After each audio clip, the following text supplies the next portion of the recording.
बिना माला से जपने वालों की पहचान होती है। दोनों बातें भजन करने वालों को अपने आप पता हो जाती है। आधे पल के लिए भी त्रिभुवन की राज्य लक्ष्मी देने पर जो अपने प्रभु का भजन नहीं छोड़ता, सुमिरन नहीं छोड़ता, वो महाभागवत है। नाम सोना है सोना, जितना तपेगा उतना ही चमकेगा, नष्ट होने वाली नहीं, अविनाशी वस्तु। सच्ची मानिए, जितना सुख शरीर को दोगे उतना अध्यात्म सुख से हीन होते चले जाओगे। जब वाणी खुले तो भगवत चर्चा, जब वाणी बंद तो भगवान नाम जप, और स्वयं साधु होते हुए साधु की सेवा एक प्रधान लक्षण है। किसी को न वचन से, न शरीर से, न मन से पीड़ा न पहुंचाए, किसी को भी नहीं। और ऐसे वचन बोले जिनमें दूसरों को सुख मिले। ये बचने का दरिद्रता, वचन में दरिद्रता क्या, कोई पैसा लगता है? बड़े मीठे वचन बोलो बना के, दूसरों को सुख पहुंचाने वाले हितकर सत्य वचन बोलो।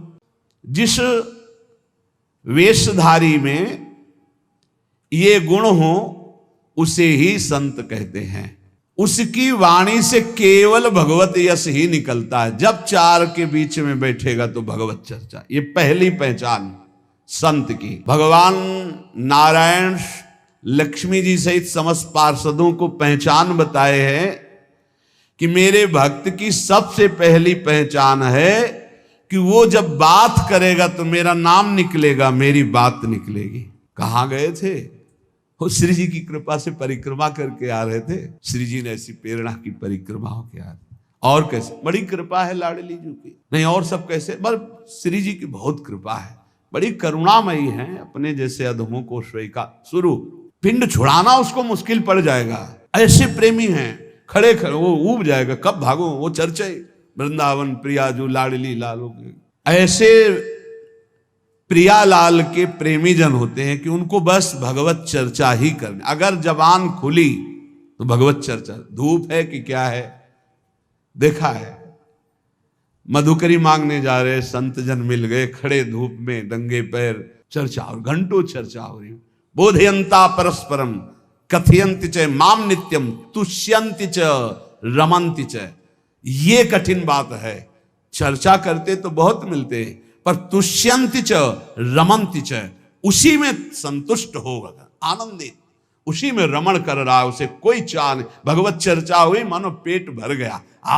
कितनी अहोभाग्य, 1 घंटा से भगवान की चर्चा हो रही, प्रियालाल की चर्चा हो रही। आगे कह रहे हरि को भजन, साधु की पहचान, हर समय भजन परायण। कोई माला से जप रहा है, कोई बिना माला से जप रहा है। बिना माला से जपने वालों की पहचान होती है, वो गुरु प्रसाद से जागृत होती है। एक दृष्टि में पता चल जाएगा ये बहिर्मुख है या अंतर्मुख होकर नाम जप कर रहा है। जहां एक दृष्टि गई तो पता चल जाता है। अंतर्मुख का एक अलग होता है, वो एक कुछ अलग चेहरा हो, चाहे जितना वो छुपाना चाहे नहीं छुपा सकता। एक दृष्टि में पता चलता है नाम जापक है, अंतर से में नाम चल रहा है। और चाहे जितना दिखाना चाहे, मान लो ऐसे बाहर, तो अंतर में पता चल जाएगा ये केवल सामने की बात है, अंतर में इसके नहीं चल रहा है। दोनों बातें भजन करने वालों को अपने आप पता हो जाती है। उपासक, संत, भागवत, महाभागवत, इन सब की पहचान भजन से ही है। कल चर्चा जब विश्राम हो रही थी सुना था, आधे पल के लिए भी त्रिभुवन की राज्य लक्ष्मी देने पर जो अपने प्रभु का भजन नहीं छोड़ता, सुमिरन नहीं छोड़ता, वो महाभागवत है। तो हरि को भजन ये प्रधान बात है। मुंह खुले तो भगवत चर्चा और मुंह बंद तो नाम चल रहा है। राधा वल्लभ श्री हरि, राधा वल्लभ श्री हरि, या जो गुरु जी ने दिया हो, जो नाम प्रिय हो, राधा राधा, ये मान लो, बहुत आनंदित हो जाओगे। मान लो कुछ पैसा नहीं लगना हो, बहुत बड़े धनी हो जाओगे, बहुत बड़ा लाभ मिल जाएगा। ये सब पुण्य रुई का ढेर समझो, एक अपराध बन जाए सब भस्म हो जाएंगे। नाम सोना है सोना, जितना तपेगा उतना ही चमकेगा, नष्ट होने वाली नहीं, अविनाशी वस्तु। कमा लो ये सोना। ये जो सोना है, सोना, ये सोना वास्तविक सोना, इसी सोना में सोवत पांव पसार। पूरी रात निकल जाए, जब नींद ना आवे, मंत्र चले, तब समझो। इसके लिए कभी सर्दी में कंबल नहीं ओढ़े गए, इसी बात के अभ्यास के लिए कभी कंबल नहीं। जो नीचे मार्किन पहने वही मार्किन उतार कर ऐसे पैर से फंसा के सर, पूरा शरीर कांप रहा है। मंत्राकार वृत्ति, पेट में अन्न नहीं, ऊपर वस्त्र नहीं, गंगा का किनारा, भीषण सर्दी, 1 मिनट नींद नहीं, मंत्राकार 4 बजे गंगा में फिर खड़े हुए। ऐसे थोड़ी भागवती की वृत्ति बनाई जाती है। ऐसे लगा जाता है जैसे गरीब आदमी ओवर टाइम करके पैसा कमाता है, किसान आदमी रात दिन लगा रहता है। ऐसे कायर पुरुष थोड़ी भजनानंदी होते हैं। ये शरीर को बहुत दुलार करने वाले भजनानंदी नहीं होते। सच्ची मानिए, जितना सुख शरीर को दोगे उतना अध्यात्म सुख से हीन होते चले जाओगे। मारो इस प्रकृति जन्य की अधीनता को तुमने जो स्वीकार कर रखी। हर प्रकृति का वार सीधे सहो। यह प्रवचन नहीं करते, जीवन में जो जिए वो बता रहे हैं। किसी आश्रम में ठहरना नहीं, ऐसे आश्रम में ठहरना जहां जंगल किसी का जाना नहीं, ऐसे बहुत से आश्रम मिले। जीवन भर प्रकृति से लड़ना रहा है, तभी परमात्म चिंतन का एक तार भाव बनता है। जब सीधे प्रकृति का वार सहे, यम ही न व्यथ्यन्ते ते पुरुषम पुरुषर्षम। काशी के घाटों में जो तपन होती थी दिन भर धूप की, तो रात्रि के 2 बजे तक तपना ही होती थी, और 2 बजे उठ के नहा के विश्वनाथ जी जाना है। जीवन को एकदम प्रकृति से वार सहने वाला बना ले तो बहुत आनंद आता है। ये सुविधा नरक समझो, सच्ची मानिए आप। हरि भजन में दिखावा कभी नहीं होना चाहिए, नहीं तो सच्चाई का हरि भजन छूट जाएगा।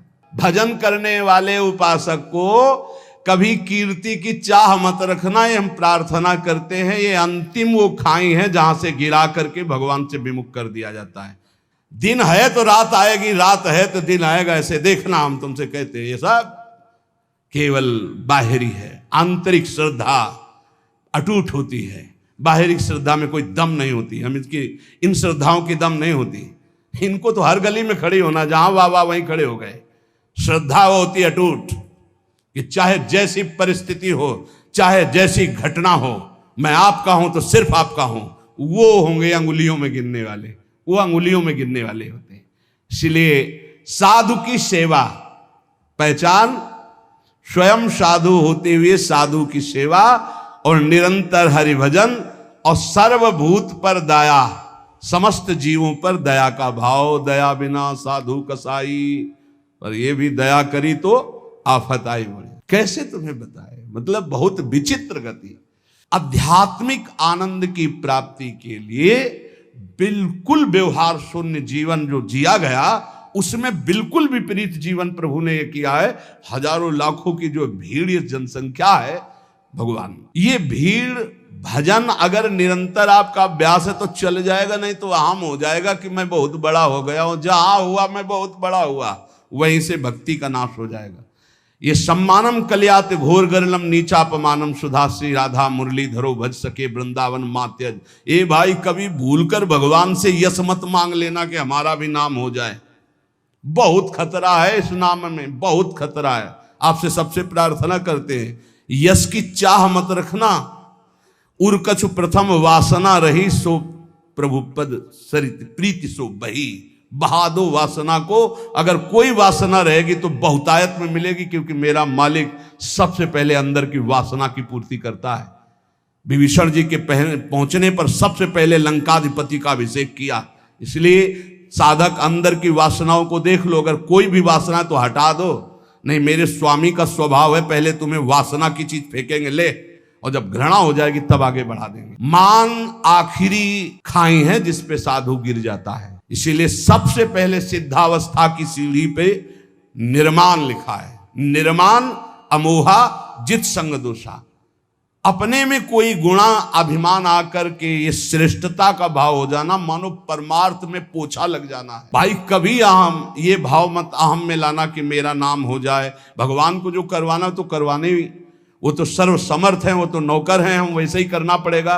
पर चाह कभी मत करना। अगर चाह किया तो ये आखिरी खाई है, इसमें साधु को गिरा दिया जाता है। ये माया की बड़ी विचित्र मनोहर चाल है। बड़ा मीठा जहर है जिसे हाथ में लेकर स्वयं खा लिया जाता है। ये मान प्रतिष्ठा यश कीर्ति, ये जगत मंगल कराने वाले भगवान की हो, उन्हीं का यश गाए। अपनी कभी न मानकर इसका जो भोग करेगा वो नष्ट हो जाएगा। मेरी यश कीर्ति इससे नष्ट हो जाएगा। सर्वभूत पर दया, दया तो करनी है, पर दया वो जिसमें भगवत विस्मरण ना होने पावे। दया को उल्टा याद। अगर हरि की याद भूल गई तो वो दया फंसा देगी पक्का। और जिस दया में हरि सामने है कि ये मेरे भगवान हैं, वो कभी नहीं फंसा पाएगी। संत के लक्षण, जब वाणी खुले तो भगवत चर्चा, जब वाणी बंद तो भगवान नाम जप, और स्वयं साधु होते हुए साधु की सेवा, ये प्रधान लक्षण है। कभी किसी की हिंसा न करे, ये साधुता का लक्षण है। कभी जीव को, किसी जीव को कष्ट देना नहीं। मन से, वचन से अगर आप थोड़ा भी किसी के प्रति रूखा भाव कर लें तो आप अंदर देखना, आपके भजन में फर्क पड़ जाएगा। ये अंदर के अनुभव की बातें करते हैं। अगर उसको तुमने डांटा है, सही माने में डांटा है और भगवत भाव करके डांटा है, तब तो आपका भजन चलेगा। और अगर भगवत भाव नहीं किया है और बिना किसी अपराध के आप डांट रहे हैं तो आपका भजन बंद हो जाएगा पक्का। थोड़ा अपराध है, बहुत डांट दिया तो आपका भजन बंद हो जाए। ये भागवती क्षेत्र है। किसी को न वचन से, न शरीर से, न मन से पीड़ा ना पहुंचाए, किसी को भी नहीं। देखो, गुरु शिष्य एक व्यवहार का संबंध है, परमार्थ नहीं। आप ये मत समझना कि गुरु शिष्य परमार्थ का है। परमार्थ तो एक ही तत्व है, न गुरु है न शिष्य है। अगर शिष्य शिष्य, वो गुरु ही है। गुरु गुरु, वही भी शिष्य है, वही गुरु है, वही शिष्य है, दो नहीं। द्वैत परमार्थ नहीं है। परमार्थ एक वस्तु है। परमार्थ में गुरु शिष्य नहीं, ये व्यवहार है। प्रणाम, नमस्कार, वंदन, ये सब व्यवहार के अंदर। परमार्थ में एक वासुदेव यहां जो विराजमान, वही यहां विराजमान है। उसी वासुदेव को देखकर वो स्वांग शिष्य का कर रहा है, तो आप स्वांग गुरु का कीजिए। बस स्वांग है, सत्य वस्तु एक ही है जो सर्वत्र विराजमान है। इसलिए किसी को भी वचन से, शरीर से या मन से पीड़ा ना पहुंचावे। लोभ, किसी भी तरह अर्थ का लोभ ना आने पाए। दंभ, कोई दिखावा, मान प्रतिष्ठा के लिए नाटकबाजी नहीं होना चाहिए। छल त्यागे। छल अंदर कुछ है, बाहर कुछ है, ऐसा ना करे। साधुता का मार्ग निर्मल है। संत सरल चित जगत हित जान स्वभाव सने। संतों का स्वभाव ही होता है जगत मंगल करना, सरल चित्त, छल कपट रहित रहना। और विषसम देखे माया। माया किसे कहते हैं? मैं मोर तय तोर, जहां तक इंद्रियां जा रहे, जहां तक भोग विलासता के लिए मन जा रहा, सो सब माया जानो भाई।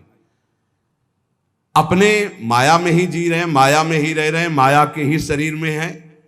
इसे भगवत समर्पित करके, माया की वस्तुएं भगवत प्रसाद करके पाओ। माया की वस्तुएं भगवत समर्पित करके प्रसादी पहनो, बच जाओगे। अगर स्वयं भोक्ता बनोगे अमनिया के, तो फिर माया फंसा लेगी। अमनिया ठाकुर जी को प्रसादी आपकी, बच जाओगे। ये सिद्धांत है बचने का।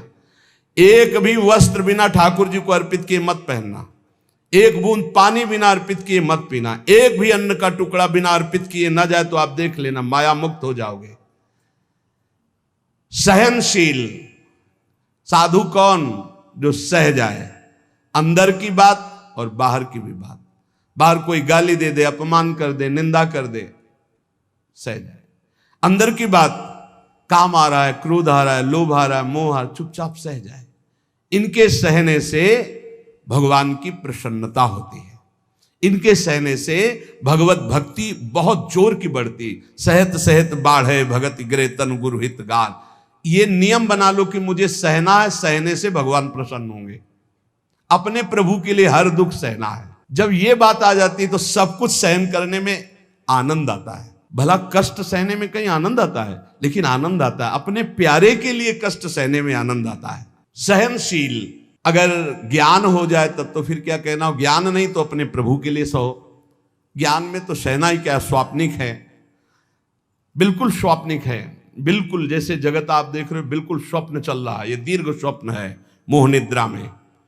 भक्ति में उसे ऐसे ले लो कि भगवान की लीला हो रही है, तो हमें भगवान सहाना चाहते हैं, इसलिए गाली दिला रहे हैं, इसलिए निंदा करा रहे हैं, इसलिए अपमान करा रहे हैं, चुपचाप सह जाओ। आशय उदार, आशय उदार होना चाहिए। आशय हमारा सांसारिक नहीं होना चाहिए। आशय क्या है? भगवत प्राप्ति। भगवत प्राप्ति के लिए हमें हर बात सहनी है। धीरज, धैर्यवान। भगवत प्राप्ति अगर आशय नहीं, लक्ष्य नहीं, तो आप सह नहीं सकते, पक्का समझ लेना। भगवत प्राप्ति के लिए सह सकते हो। भगवान की बड़ी विचित्र लीला, बड़े बड़े सिद्धों को पिटवाया है, पुजवाया है, दोनों काम करते हैं वो। पुजवाना भी वाह वाह और पिटवाना भी, ये दोनों काम साथ उनके चलते रहते हैं।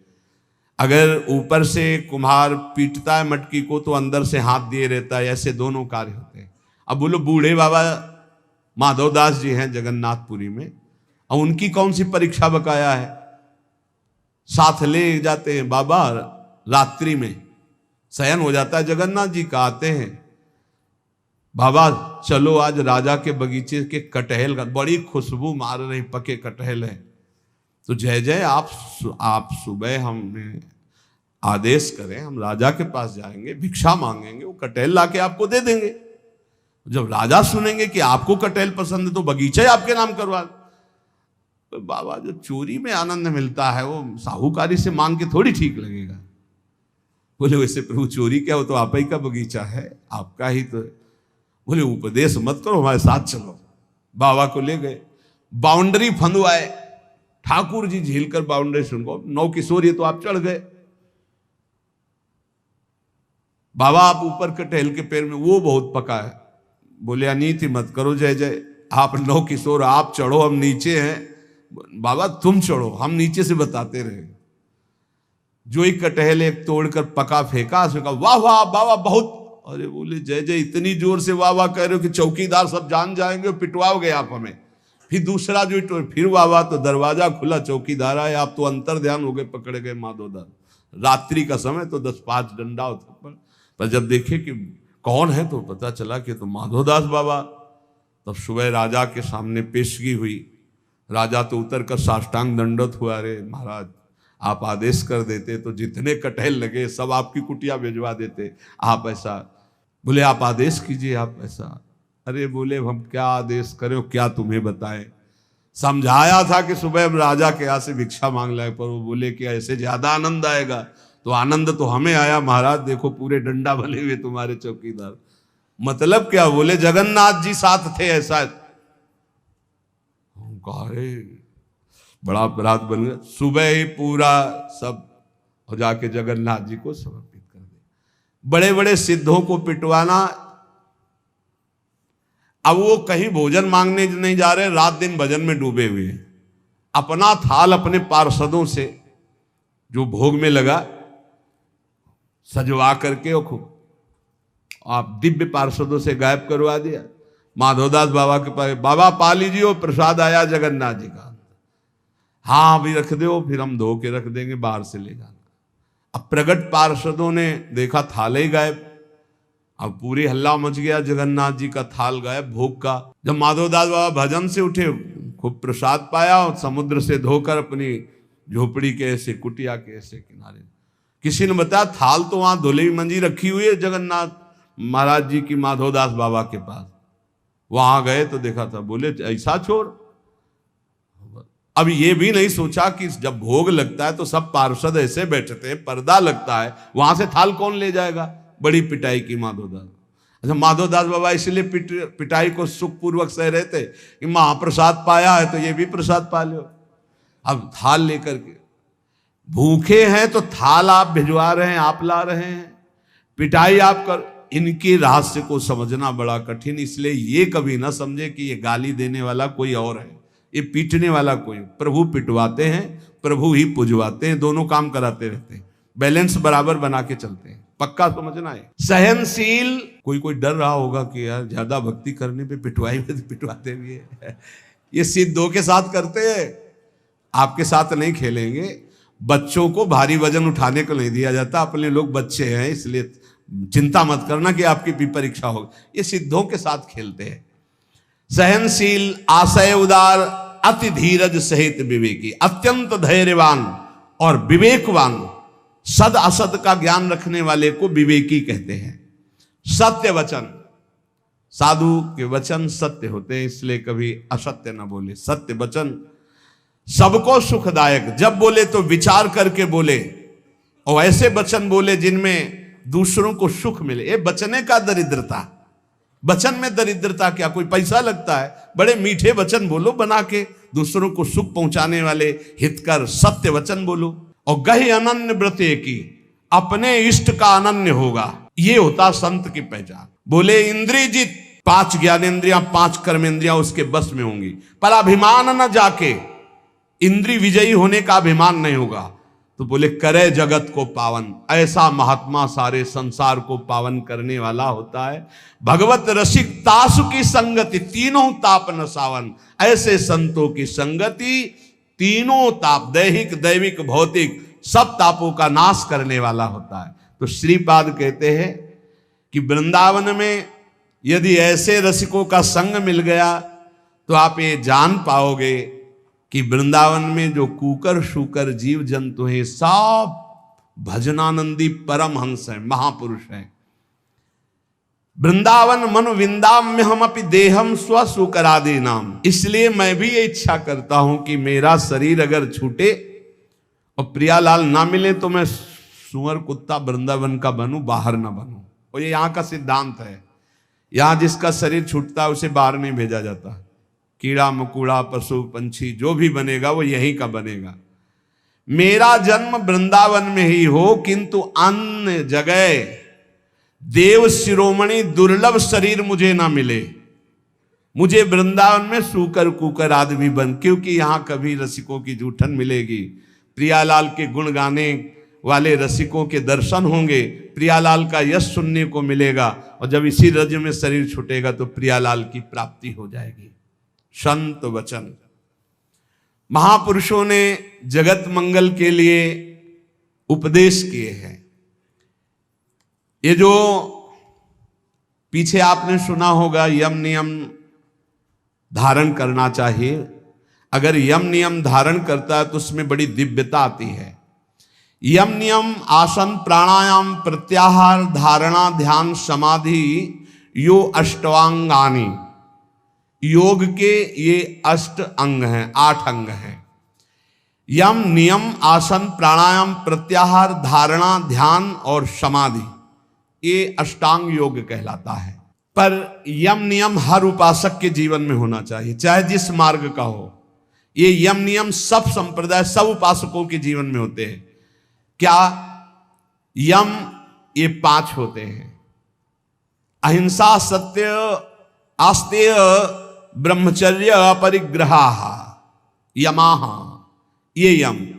किसी की हिंसा न करना, सत्य आचरण, सत्य भाषण, सत्य विचार, किसी की चोरी न करना, सदैव ब्रह्मचर्य का पालन या गृहस्थ में उचित ब्रह्मचर्य का पालन, और अपरिग्रह, किसी से भी दान न लेना, ये यम है। अगर यम का पालन किया जाए, अपरिग्रह स्थैर्य जन्म कथंत संबोधा, अगर किसी से जिंदगी भर कोई दान ना ले, यम का और नियम का पालन करे, तो उसे कई जन्मों की स्मृति प्राप्त हो जाएगी। जैसे इसमें ब्रह्मचर्य, अपरिग्रह, आस्ते, चोरी ना करना, सत्य बोलना, किसी की हिंसा ना करना, ये 5 यम हैं। इनमें अपरिग्रह, जो इन 4 यमों का पालन करते हुए 5वां अपरिग्रह, कभी किसी का दान न ले, आकाश वृत्ति से प्राप्त हुई भिक्षा या माधुकरी वृत्ति से प्राप्त हुई भिक्षा को कभी दान नहीं कहते। जो किसी से हाथ फैला के लिया जाता है उसे दान कहते हैं। आकाश वृत्ति से जो हमें भगवान बैठे बैठे दे दे, अजगर वृत्ति, ये माधुकरी वृत्ति, ये संतों के लिए रखी गई। और गृहस्थ में तो दान लेने का कोई सवाल ही नहीं, धर्म पूर्वक कमाओ और दूसरों की सेवा करना वो बात है। लेकिन तीर्थयाटन या कहीं भी जाकर कई बार मना किया है, आप गृहस्थ हो, अपनी मेहनत की कमाई का खाओ, भले आप चना चबेना से समय काटो, लेकिन किसी की हलवा पूड़ी दी हुई मत खाओ, क्योंकि आपके पुण्य बच जाएंगे। कितनी बड़ी बात है। यही यम का पालन कर रहे थे भीष्म पितामह जी। ब्रह्मचर्य, सत्यवादी और अहिंसा। अहिंसा का तात्पर्य बहुत सूक्ष्म होता है। जो धर्म विरुद्ध आचरण करने वालों को धर्म युक्त दंड देता है वो हिंसा नहीं मानी जाती। अहिंसा का मतलब यही नहीं कि केवल अधर्मी पुरुष है, पापाचरण कर रहा है, आपका राजकीय पद में अधिकार है कि उसको दंडित किया जाए। और आप उसे कि मैं तो अहिंसा व्रती छोड़ दिया, अब हिंसा हो गई, क्योंकि वो हजारों को अधर्म करके दुख देगा, वो तुम्हें पाप लगेगा। तुम अधिकार प्राप्त हो राजकीय विधान से, उसको दंडित करो, उसको शासन में लो। अधिक पापी है तो उसको न्याय के द्वारा ऐसे कब्जे में रखा जाए जिससे वो अपराध ना कर पावे। तो कहीं कहीं हिंसा भी अहिंसा हो जाती है, हिंसा भी अहिंसा हो जाती है। जैसे हम पीछे सुनाया था, वो लकड़ी हरी उजाले का, पूरे 4 को मारा तो पूरा गांव बच गया, तो वो अहिंसा हो गई, वो पुण्य हो गया। भीष्म पितामह जी को भगवान से कह रहे कि मुझे 100 जन्म की पूरी याद है, पीछे मैंने कोई ऐसा पाप नहीं किया जो ऐसा भोग रहा हूं। ऐसे ये जो पूर्व जन्मों की स्मृति है, ये यम धारण करने से प्राप्त हो जाती है। अहिंसा, सत्य, चोरी ना करना, ब्रह्मचर्य धारण करना और किसी से परिग्रह न लेना, दान न लेना।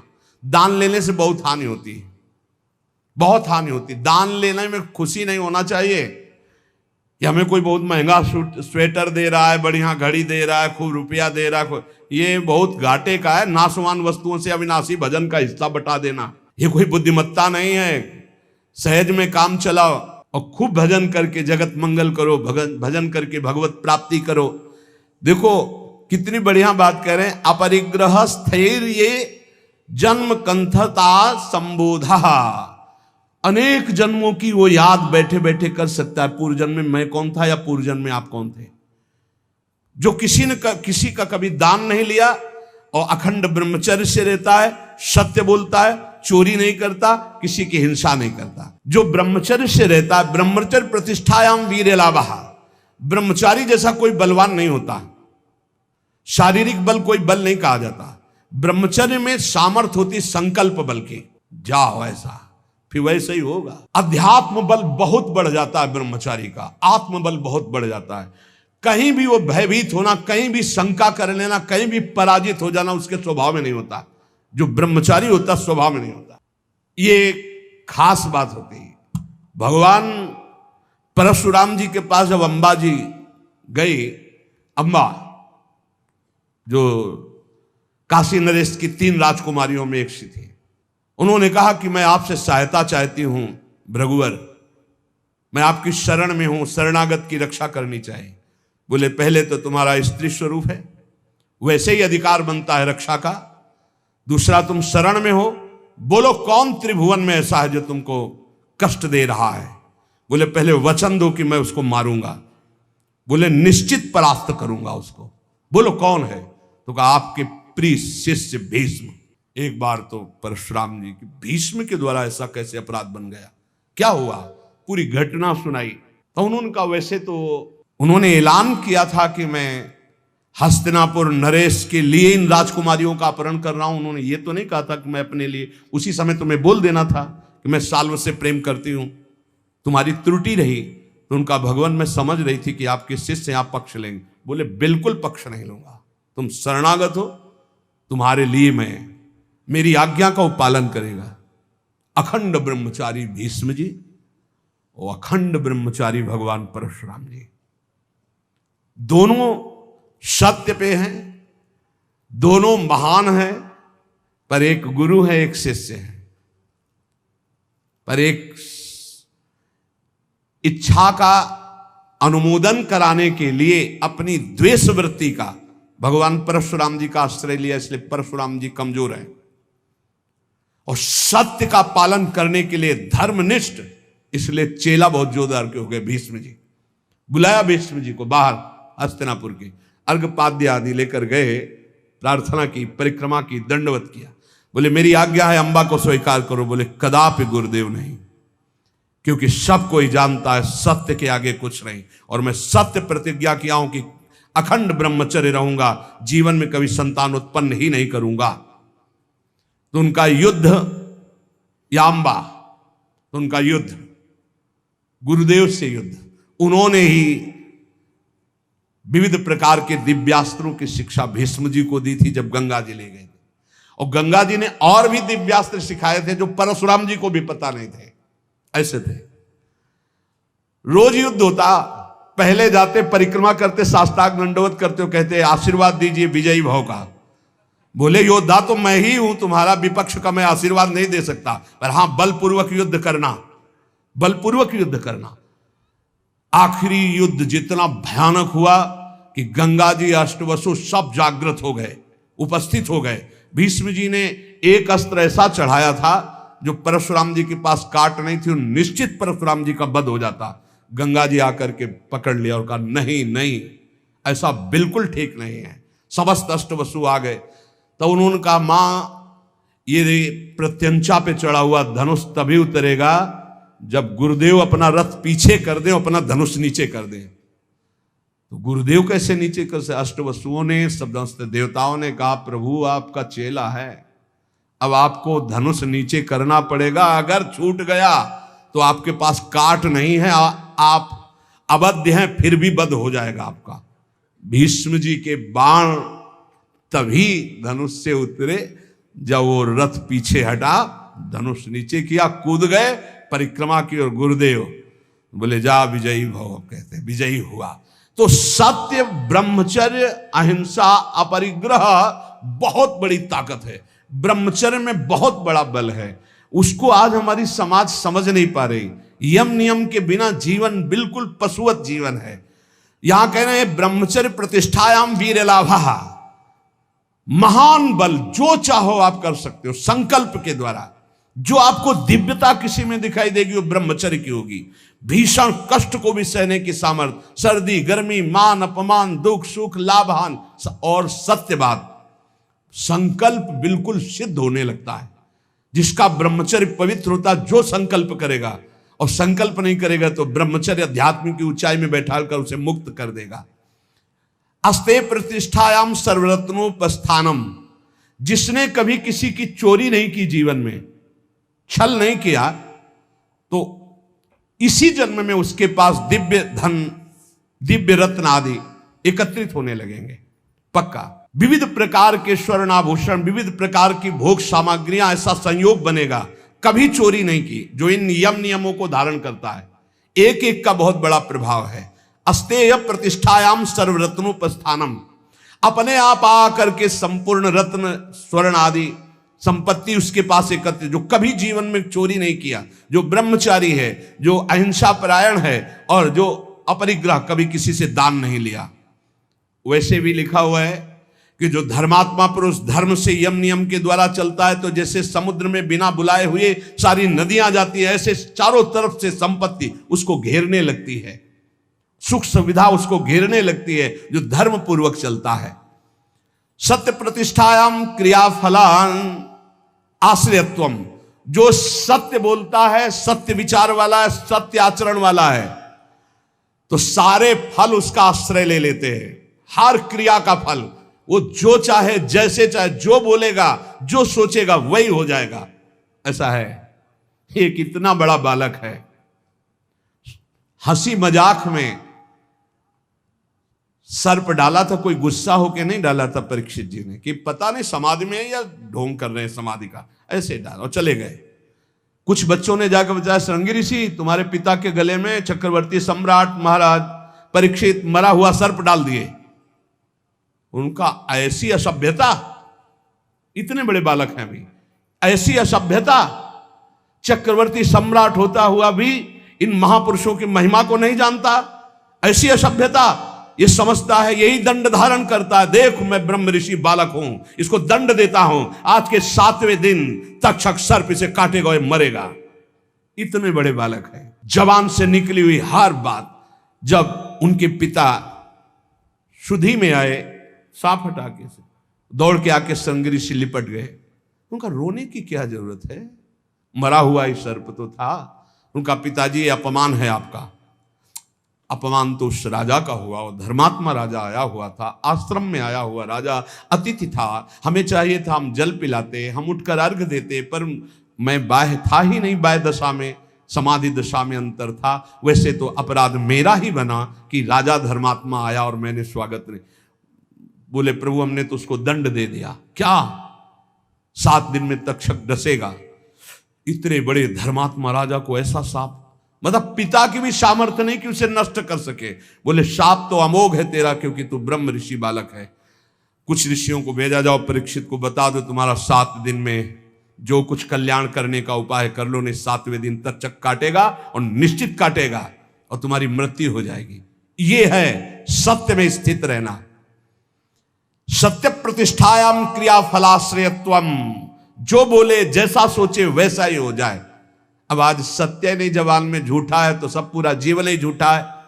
अहिंसा प्रतिष्ठायाम तत्सन्निधौ वैर त्यागः, जो कभी किसी को दंड नहीं देता शारीरिक मानसिक वाचिक, तो सांप हो बिच्छू हो हिंसक कोई भी जीव हो या कोई दुष्ट हो उसके सामने आके घुटने टेक देगा, वैर नहीं रहेगा, ये अहिंसा का उसके ऊपर प्रभाव होगा। फिर शौच संतोष तपा स्वाध्याय ईश्वर प्रणिधानानि नियमाः, शौच संतोष तपस्या स्वाध्याय ईश्वर शरणागति, ये 5 नियम है। यम नियम जिसके अंदर सब सुख संपत्ति आ जाएगी, लेकिन यम नियम छोड़ करके मनमानी आचरण करने वाले सब दुख विपत्ति आ जाएगी। सो है, देख लो यम नियम कौन धारण कर रहा है, जानते ही नहीं कि यम नियम है क्या, क्योंकि जानने के लिए शास्त्र स्वाध्याय संत संग चाहिए, वो तो बड़े भाग्य से मिलता है। 5 यम जिनका फल सुन चुके, यम अहिंसा सत्य अस्ते ब्रह्मचर्य परिग्रह, नियम शौच, शौच शरीर को पवित्र रखना, वस्त्र पवित्र रखना, ये इनका बहुत बड़ा प्रभाव है। इसको ऐसा ना समझा जाए कि खिलवाड़ है। अगर शौचाचार का नियम आप पालन करते हैं तो शौचा स्वांग जुगुप्सा परई रसंसर्गः, इसका फल होगा कि शरीर से आपको वैराग्य हो जाएगा, अपने शरीर से, और काम भोग भोगने की इच्छा का नाश हो जाएगा। जितना अपवित्र शरीर रहता है उतना ही कामी पुरुष होता है वो, ध्यान रखना। जो दूसरे के शरीरों का स्पर्श नहीं करता, अपने शरीर को पवित्र रखता है, वस्त्र पवित्र, शौचाचार का नियम, तो उसको शरीर संसर्ग की इच्छा का नाश हो जाएगा, काम भोग की इच्छा का नाश हो जाएगा। बड़ा प्रभाव है इन यम नियमों का। शौचाचारत जुगुप्सया, अपने शरीर से उसे वैराग्य हो जाएगा, घृणा हो जाएगी, शरीर राग नष्ट हो जाएगा। और परैर संसर्गः, दूसरे शरीर का संसर्ग करने की इच्छा का नाश हो जाएगा, काम वासना नहीं रहेगी, जो पवित्र शरीर और वस्त्र रखता है। संतोष, संतोष ये बहुत बड़ी अंतःकरण की उपलब्धि है। सुख, संतोष, समस्त कामनाएं नष्ट हो जाती है। बिन संतोष न काम न साही, अछत काम सुख सपने उनाई। संतोष सबसे बड़ा धन है। जिसके पास संतोष रूपी धन है उससे बड़ा कोई धनी नहीं। और संतोष तभी होता है जब भगवत शरणागति होती। मेरे प्रभु है ना, आज कुछ नहीं है लेकिन मेरे प्रभु हैं। जिस दिन प्रभु चाहेंगे तो एक पलक झपकते अनंत ब्रह्मांड रच दिए, मेरे लिए सुविधा भेजना उनके लिए कौन सी कठिन बात है, ऐसा विश्वास रहता है। संतोष,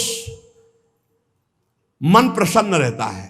संतोष, चित्त एकाग्र रहता है। संतोष, इंद्रियां बस में रहती। संतोष, भगवत साक्षात्कार करा देता है। इतने गुण हैं संतोष में। संतोष धारण करे, जैसी परिस्थिति जोई जोई प्यारो करे सोई मुहि भावे। शौच, संतोष और तपः। तप कहते हैं कायेंद्री सिद्धि रसुद्धि क्षयात तपसः। अपनी दिनचर्या में जो शारीरिक कष्ट है, जो मानसिक कष्ट है, उसको जो सहता है वो तपस्वी कहा जाता है। शारीरिक कष्ट, अब पूरी रात हो गई अपनी दिनचर्या करते, रात ही समझो, 9 बजे 10 बजे से 11, 12, 1 बजे जग गए, फिर लगे 10, सवा 10 बजे तक, फिर खा पी के जरा सा विश्राम, फिर दिनचर्या। ना चैन से सोना है, ना कोई मनोरंजन है, ना कोई भोग वासना का खेल है। रात दिन जलते हुए आगे बढ़े। क्या हो रहा है इससे? आप रोज विजयी हो रहे माया पर। कायेंद्रीय सिद्धि रसुद्धि क्षयात तपसा। समस्त अशुद्धियां पाप तुम्हारे नष्ट हो रहे हैं और शरीर और इंद्रियां परम पवित्र हो रहे हैं। सिद्धि ही सिद्धि, जो चाहोगे वो प्राप्त हो जाएगा। ये तपस्या से, तपस्या से ब्रह्मा जी सृष्टि रचते हैं, तपस्या से ही महादेव जी इसका संहार करते हैं, तपस्या से ही हरि इसका पालन करते हैं। तप बहुत बड़ी वस्तु है। जिसके जीवन में तप नहीं वो कुछ नहीं समझ सकता। श्री हरिवंश प्रसिद्ध धर्म समुझय न अलप तप।